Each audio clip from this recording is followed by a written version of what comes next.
Salam, selamat pagi pendengar setia Matetes Ministry Channel. Jumpa lagi bersama saya pagi hari ini. Saya ingin membagikan firman Tuhan yang berkenaan dengan hari Paskah, di mana kita akan menjelang Jumat Agung memperingati kematian Yesus Kristus di atas kayu salib untuk menebus setiap dosa dan pelanggaran kita umat manusia. Namun sebelum kita mendengarkan firman Tuhan, ada baiknya kita berdoa terlebih dahulu. Selamat pagi Bapa, selamat pagi Yesus, selamat pagi Roh Kudus. Kami mengucap syukur pagi hari ini buat segala kebaikan dan kemurahan Tuhan di dalam hidup kami. Kami boleh bersyukur di hari yang Tuhan tambahkan bagi kami. Kami bawa hidup kami ke dalam tangan kasih Tuhan. Biar kiranya Engkau menuntun, menyertai, memberkati kami sepanjang hari ini. Apapun yang kami kerjakan, kami lakukan, Tuhan berkati, Tuhan buat berhasil. Di dalam nama Yesus Kristus Tuhan. Haleluya. Amin. Bapak Ibu Saudara yang dikasihi oleh Tuhan Yesus Kristus, kiranya pagi hari ini saya boleh berjumpa dengan Bapak Ibu semua dan rindu ingin membagikan firman Tuhan dalam Markus pasal 15 ayat 16. Di sana firman Tuhan berkata, kemudian serdadu-serdadu membawa Yesus ke dalam istana, yaitu gedung pengadilan, dan memanggil seluruh pasukan berkumpul. Ayat 17 berkata, mereka mengenakan jubah ungu kepadanya, menganyam sebuah mahkota duri, dan menaruhnya di atas kepalanya. Kemudian mereka mulai memberi hormat kepadanya. Katanya, salam hai Raja orang Yahudi. Mereka memukul kepalanya dengan buluh dan meludahinya dan berlutut menyembahnya. Dalam pembacaan firman Tuhan hari ini di dalam Injil Markus, kita bisa melihat bagaimana para serdadu pasukan Romawi memperolok-olok Yesus, di mana mereka membuatkan sebuah mahkota dari duri. Mahkota lazimnya terbuat dari emas dan bertatah permata sebagai tanda kemuliaan dan keagungan. Namun bagi Yesus Sang Raja, kepadanya dikenakan sebuah mahkota duri. Duri yang ujungnya runcing dan tajam, pasti melukai siapapun yang terkena. Luka itu bukan hanya luka yang mengalirkan darah, tetapi juga luka yang mengungkap berbagai derita. Itulah duri yang dianyam menjadi mahkota untuk dikenakan kepada Yesus. Di kepala Yesus, duri itu tidak hanya menyebabkan keluarnya darah dan menimbulkan rasa pedih, tetapi justru lebih menyuarakan penghinaan. Duri-duri daripada anyaman itu mengandung racun yang bisa membunuh dan mematikan ketika menancap pada kulit kepala Yesus.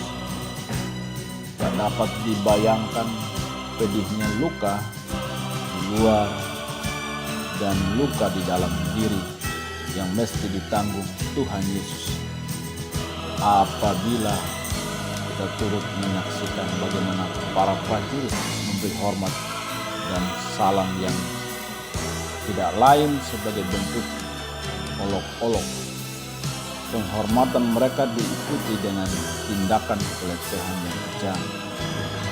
Apalah arti sebuah gestur penghormatan dan penyembahan bila diikuti dengan tindakan memukul dan meludahi. Begitulah dalam luka yang harus dirasakan Yesus manakala ia harus menerima anyaman duri sebagai mahkota. Itu adalah mahkota yang lebih melahirkan penghinaan ketimbang keagungan. Saudara-saudara yang dikasihi Tuhan Yesus Kristus, mari kita melihat itu bukan pula mahkota yang menunjukkan kemuliaan, karena justru luka dan darah Yesus Kristus yang diperlihatkan. Namun darah itulah yang kemudian menjadi sumber kehidupan bagi orang-orang yang menerima cinta kasih-Nya. Sesungguhnya cinta kasih itulah yang mengubah setiap derita dan luka menjadi rahmat. Tidak heran bila Yesus tidak menolak ketika mahkota duri itu dikenakan kepadanya. Bagi mereka yang tidak menyadari mahkota duri memang merupakan tanda penghinaan. Namun bagi yang telah memasuki hidup baru dan kesadaran diri yang diperbaharui, mahkota tersebut justru mengungkapkan keagungan cinta kasih Tuhan Yesus kepada kita. Disinilah ditemukan adanya paradoks ketika Tuhan rela mencintai hingga terluka. Cinta itu pula justru mampu mendatangkan kesembuhan, bahkan kesembuhan yang kekal. Jemaat umat Tuhan yang dikasihinya, mari hari ini kita mulai mengoreksi diri kita menjelang Jumat Agung. Yesus disalib bersama dengan dua orang penjahat. Yesus disalibkan untuk menebus setiap dosa dan pelanggaran kita.